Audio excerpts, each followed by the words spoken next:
नमस्कार दोस्तों, Ram historical voice में आपका स्वागत है। कृपया चैनल को सब्सक्राइब कर दें, बेल आइकन को दबा दें और लाइक कर दें। आज की कहानी है निर्मला जी की हिरनी।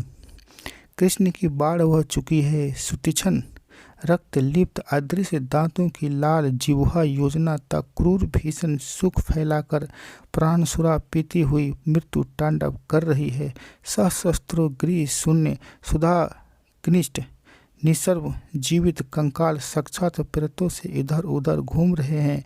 आंतरनाद चित्कार करुणा अनुरोधों से सेनापति अकाल की पुनः पुनः शंख ध्वनि हो रही है। इसी समय सजीव शांति की प्रतिमा सी एक निर्वसना बालिका शून्य मना दो शवों के बीच खड़ी हुई चिदंबर को देख पड़ी।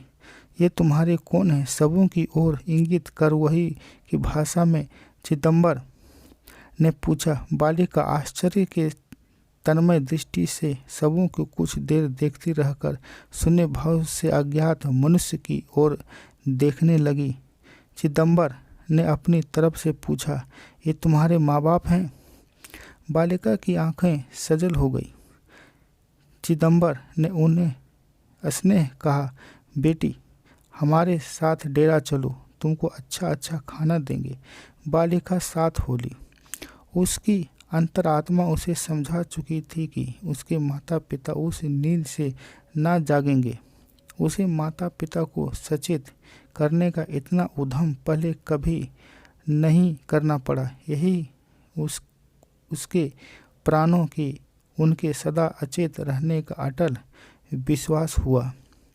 पहले चिदंबर ने अच्छी तरह से उसे अपना दुपट्टा पहना दिया, फिर उंगली पकड़कर धीरे धीरे डेरे की ओर चला, जो वहां से कुछ ही फासले पर था।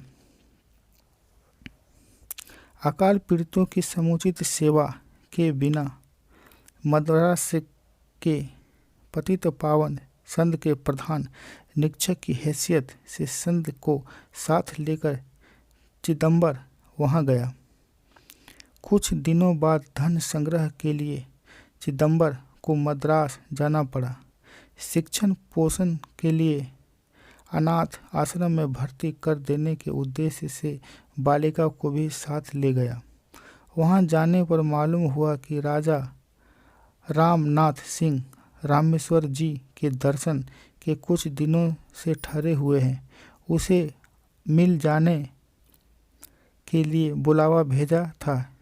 चिदंबर के पिता जज के पद पर पेंशन लेकर कुछ दिनों तक राजा साहब के यहाँ दीवान रह चुके थे।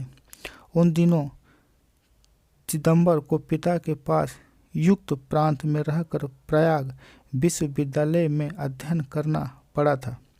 अब उसके पिता नहीं हैं।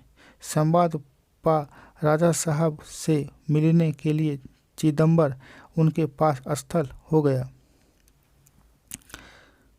बाढ़ के बातचीत में बालिका का प्रसंग भी आया। चिदंबर उसे अनाथ आश्रम में परवरिश के लिए छोड़ रहा है, यह सुनकर करुणा बस राजा साहब ने ही उसे अपने साथ सिंहपुर ले जाने के लिए कहा। चिदंबर इनकार करे ऐसा कारण न था। बालिका रानी साहिबा की देख रेख में उन्हीं के साथ उनकी राजधानी गई।